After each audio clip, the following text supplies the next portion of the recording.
आप देख रहे हैं डार्क फाइल्स। तो चलिए बढ़ते हैं आज की इस कहानी की ओर। बात आज से करीब 30 साल पहले की है। उस समय हमारे गांव में सुविधा की कमी जरूर थी, मगर सुकून भर भर कर था। सभी लोग एक दूसरे की मदद के लिए उतारू रहते थे। उस समय हमारे गांव में बिजली की कोई नामो निशान तक नहीं थी। लोग रात के समय लालटेन के सहारे अपना जीवन गुजारा करते थे। हमारे गांव में बिरजू नाम का एक आदमी रहा करता था, जो इतना खड़ूस था कि अगर उसका बस चले तो अपने घर के ऊपर पंछी तक को उड़कर जाने ना दे। रहता तो वो अकेले था, उसका इस दुनिया में कोई नहीं था, मगर वो अपने घर में इंसान तो दूर परिंदा तक को भी घुसने नहीं देता था। उसके इस बर्ताव के कारण लोग न उसे पसंद करते थे और न ही कोई उससे बात करना चाहता था। मेरा घर उसके बगल में था, मगर मेरे से भी उसकी कुछ खास नहीं पड़ती थी। खैर, एक रात ठीक 8 बजे मैं खाना खाने बैठा ही था, तभी मेरा दोस्त मोहन मुझे बाहर से आवाज लगाकर बुलाने लगा। मैं उसकी आवाज सुनकर निकलकर बाहर आया तो मोहन ने कहा, अरे राजू, जल्दी चल, बिरजू काका चल बसे। उसकी ये बात सुनकर मैं चौंक गया, क्योंकि अभी 2 दिन पहले ही मैंने उन्हें देखा था। तब तो वो बिल्कुल ठीक थे। इस पर मैंने मोहन से कहा, उन्हें क्या हुआ था और कब हुआ ऐसे? जिस पर मोहन ने कहा, डॉक्टर आ रहे हैं, तब सब पता चल जाएगा, तू जल्दी चल मेरे साथ। जिसके बाद मैं अपने खाने की प्लेट को एक पतीले से ढककर मोहन के साथ चलता बना। बिरजू काका के यहाँ पहुंचकर मैंने देखा कि वहां पर मेरे और 2 दोस्त, गांव के 3-4 लोग भी वहां मौजूद हैं और डॉक्टर साहब भी वहां पर पहुंच चुके हैं। कुछ देर जांच पड़ताल करने के बाद डॉक्टर साहब ने कहा, इनकी मौत हार्ट अटैक से हुई और इनका शरीर पूरा ठंडा हो चुका है, जिसका मतलब ये है कि ये 3-4 घंटे पहले ही मर चुके हैं। खैर, अब किया भी क्या जा सकता है, भला मौत को कौन टाल सकता है। जिसके बाद हमने बिरजू काका के अंतिम संस्कार की तैयारी शुरू कर दी। हमने काफी सारे गांव वालों को भी शमशान आने को कहा, मगर उनमें से कोई भी जाने को तैयार नहीं हुआ। जिसके बाद हमने तय किया कि हम 6 जन मिलकर ही बिरजू काका के अंतिम संस्कार करेंगे। पहले बिरजू काका चाहे कैसे भी इंसान हो, मगर उनके मर जाने के बाद उनका इस दुनिया में कोई नहीं होने के कारण हमारा फर्ज बनता है कि हम ही उनका अंतिम संस्कार करें। खैर, हमने सारी तैयारी कर ली और उनकी डेथ बॉडी को लकड़ी के बनाए उस अर्थी पर सुला दिया और ठीक रात के 9:30 बजे तक हम 6 लोग उस अर्थी को कंधे पर लेकर शमशान की तरफ आगे बढ़ने लगे। हमारे घर से शमशान थोड़ी दूरी पर था, तो वहां पहुंचने में हमें करीब आधे घंटे का वक्त लगने वाला था। रात का समय होने के कारण हमने 2 लालटेन भी साथ में रख लिया था, ताकि हमें हल्की रोशनी मिल सके। अभी हम अंधेरे से घिरे उस सुनसान रास्ते पर आगे बढ़ ही रहे थे कि तभी अचानक ही बिजली कड़कने लगी, मानो अब काफी तेज बारिश आने वाली हो।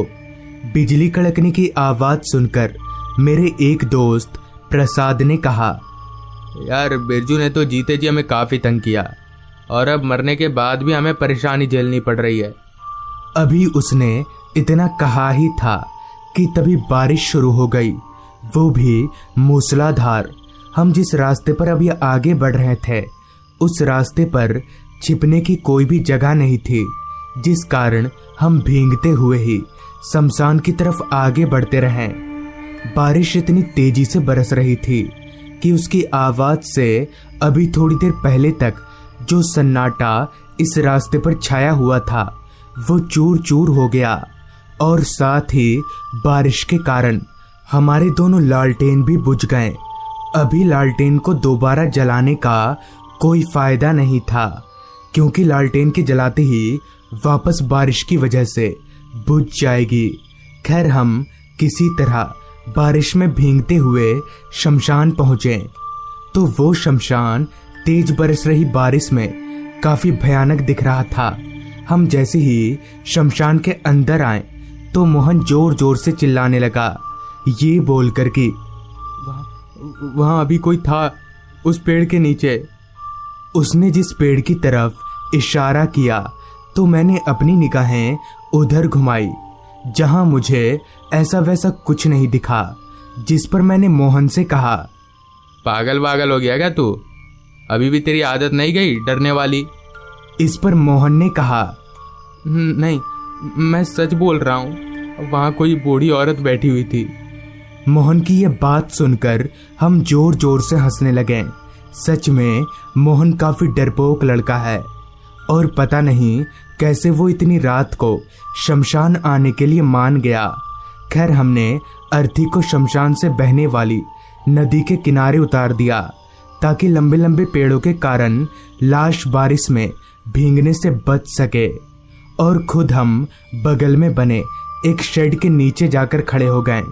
हमें समझ नहीं आ रहा था कि हम बारिश के कारण चिता में आग कैसे दें, लिहाजा हम बारिश रुकने का इंतजार करने लगे।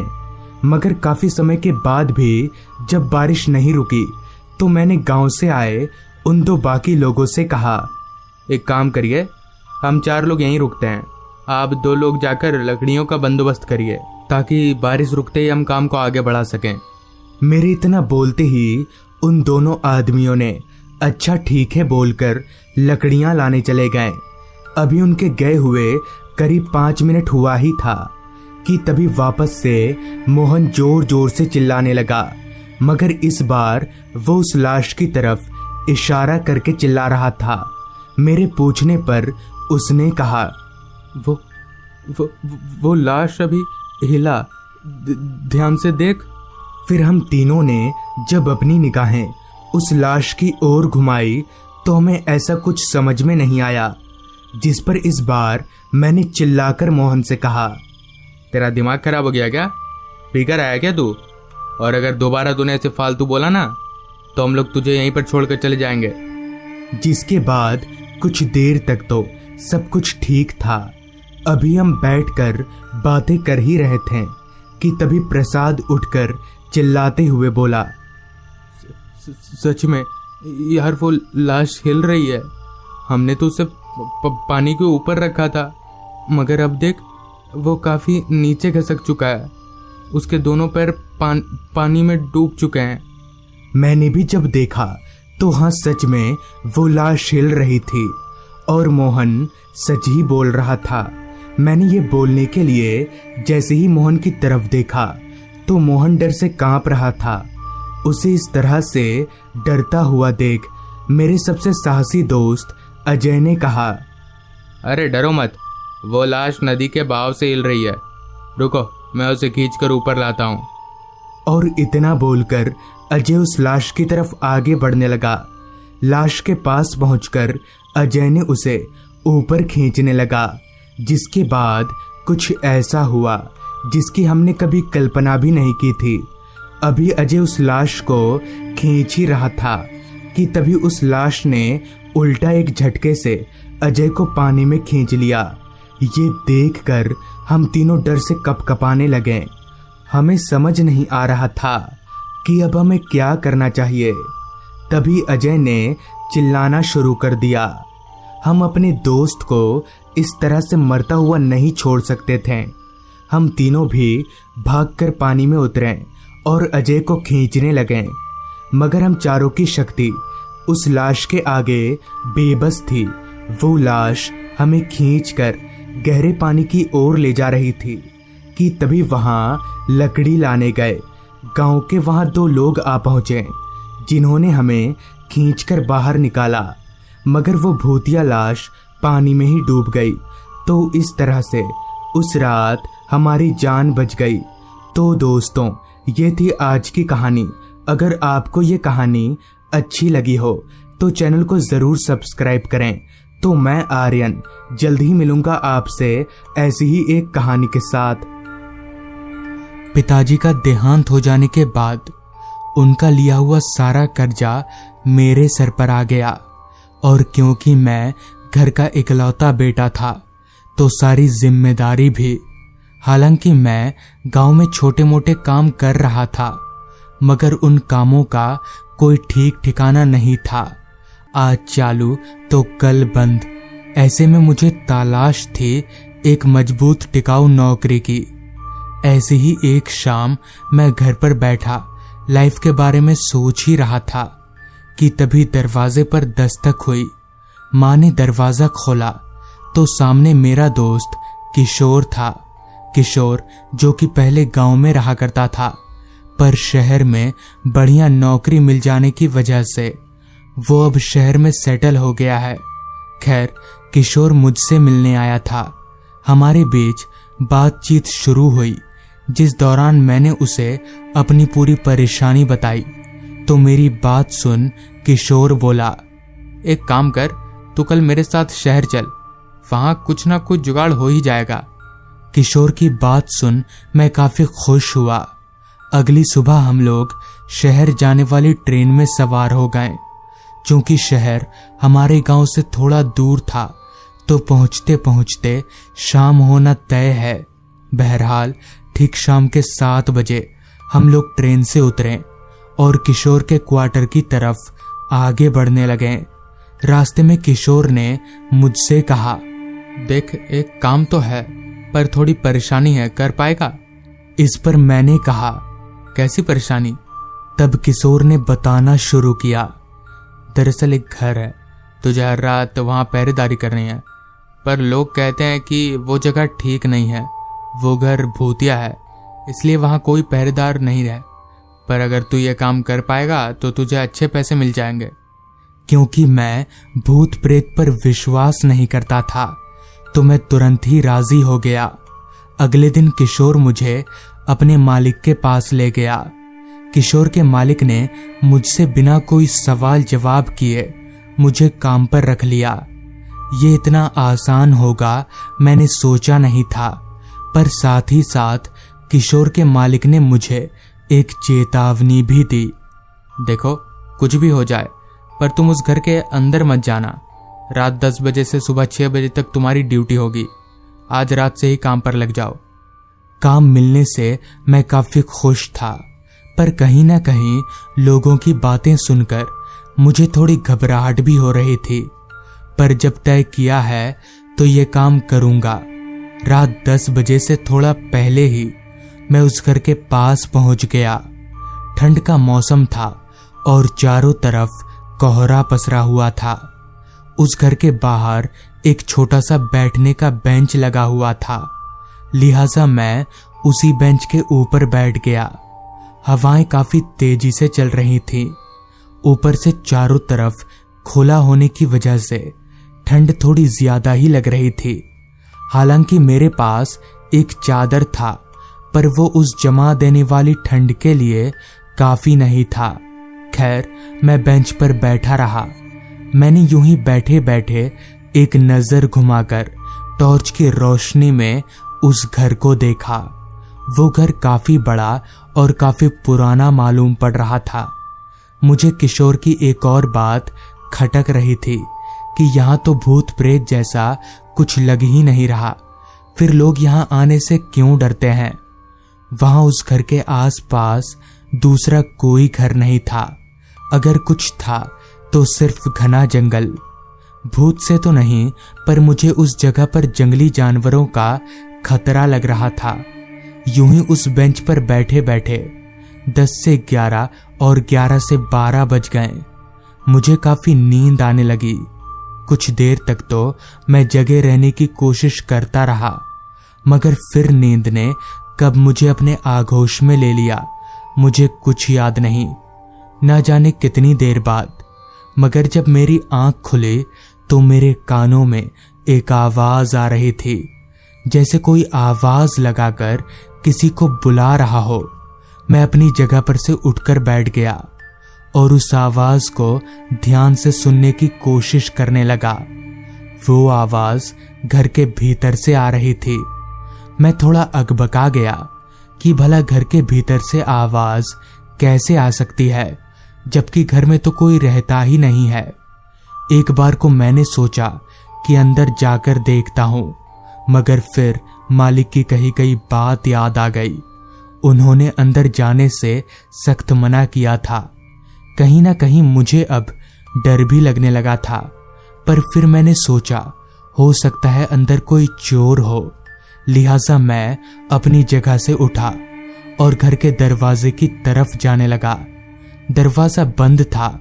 मैंने दरवाजे के पास जाकर जैसे ही हाथ मारना चाहा कि वो दरवाजा अपने आप ही खुल गया। मुझे लगा शायद हवा से खुल गया होगा और मैं घर के अंदर दाखिल हो गया। घर के अंदर दाखिल होते ही मेरे पूरे शरीर में एक सिहरन सी दौड़ गई। शायद ठंड काफी बढ़ गई है, यही सोचकर मैं आगे की तरफ जाने लगा। वो घर बाहर से जितना बड़ा लग रहा था, अंदर से और भी ज्यादा बड़ा था। खैर, मैं आगे बढ़ता गया। वो आवाज घर के अंदर से ही कहीं से आ रही थी। अभी मैं उस घर के हॉल रूम में पहुंचकर उस आवाज को सुनने की कोशिश कर ही रहा था कि तभी मेरी नजर वहीं पास ही में एक खुले हुए कमरे के दरवाजे पर गई, जिसके अंदर से रोशनी आ रही थी। मैं चलते हुए उस दरवाजे के पास पहुंचा और जब अंदर झांका तो मैं दंग रह गया, क्योंकि उस कमरे में एक आदमी दूसरी तरफ मुंह करके खड़ा था और उसके सामने की तरफ, यानी मेरे नजरिए से उसके पीछे एक टेबल पर एक आदमी लेटा हुआ था। मुझे वो आदमी भी ठीक से नजर नहीं आ रहा था। मुझे लगा जरूर ये कोई चोर है, जिस वजह से मैंने उसे हड़काते हुए कहा, कौन है वहां पर? मेरे इतना कहते ही वो आदमी मेरी ओर पलटा तो उसका चेहरा देख मेरे पैरों तले की जमीन निकल गई। उस आदमी का चेहरा पूरा खून से सना हुआ था और उसके हाथों में इंसानी मांस था। इतने में ही मैंने जब उसके पीछे लेटे हुए उस आदमी की ओर देखा तो मेरे हाथ पैर जोर जोर से कपकपाने लगे, क्योंकि उस आदमी का पूरा शरीर फड़ा हुआ था और शायद उसी का मांस उस आदमी के हाथों में था। मैं ठिठक कर एकदम से पीछे गिर गया। धीरे धीरे वो आदमी अब मेरी ओर बढ़ने लगा था। खून से सने उसके लाल चेहरे के बीच सफेद चमकती उसकी आंखें मुझे लगातार घूरे जा रही थी। जैसे तैसे मैं उठकर खड़ा हुआ और दौड़ते हुए घर से बाहर की ओर भागने लगा। शायद वो पिशाच भी मेरे पीछे पीछे आ रहा था, मगर मेरी इतनी हिम्मत नहीं हो रही थी कि मैं पीछे पलटकर देख सकूं। मैं बिना कुछ सोचे समझे बस भागे जा रहा था। अभी मैं भाग ही रहा था कि तभी किसी चीज से पैर टकराने की वजह से मैं धड़ाम से जमीन पर जा गिरा। अब मेरी इतनी हिम्मत नहीं हो रही थी कि मैं उठकर खड़ा हो सकूं। मैं वहीं पड़े पड़े पीछे पलटा तो वो पिशाच ठीक मेरे पीछे ही खड़ा था। धीरे धीरे वो अपने कदम बढ़ाकर मेरी ओर आने लगा।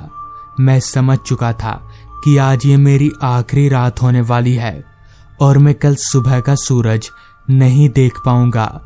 मगर तभी कुछ ऐसा हुआ जो शायद मैंने सपने में भी नहीं सोचा था।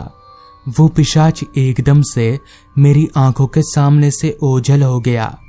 कुछ पलों के लिए तो मुझे समझ ही नहीं आया कि आखिर ये हुआ क्या, लेकिन जब होश आया तो मैं सीधे भागकर उस घर से बाहर निकल आया। अगली सुबह जब मैंने इस बात का जिक्र किशोर से किया तो उसने बताया कि दरअसल कुछ साल पहले उस घर में एक मर्डर हुआ था। कहते हैं कि तब से जो भी उस घर के अंदर गया वो कभी लौटकर नहीं आया। साथ ही किशोर ने यह भी कहा कि मेरे गले में बजरंगबली का लॉकेट है, इसलिए उस पिशाच ने मुझे हाथ नहीं लगाया। उस रात मेरी जान तो बच गई, मगर मैंने वो काम हमेशा हमेशा के लिए छोड़ दिया। तो दोस्तों, ये थी आज की कहानी अगर आपको ये कहानी पसंद आई हो तो चैनल को ज़रूर सब्सक्राइब कर लें। तो मैं आपका दोस्त आर्यन जल्द ही मिलूंगा आपसे ऐसी ही एक कहानी के साथ।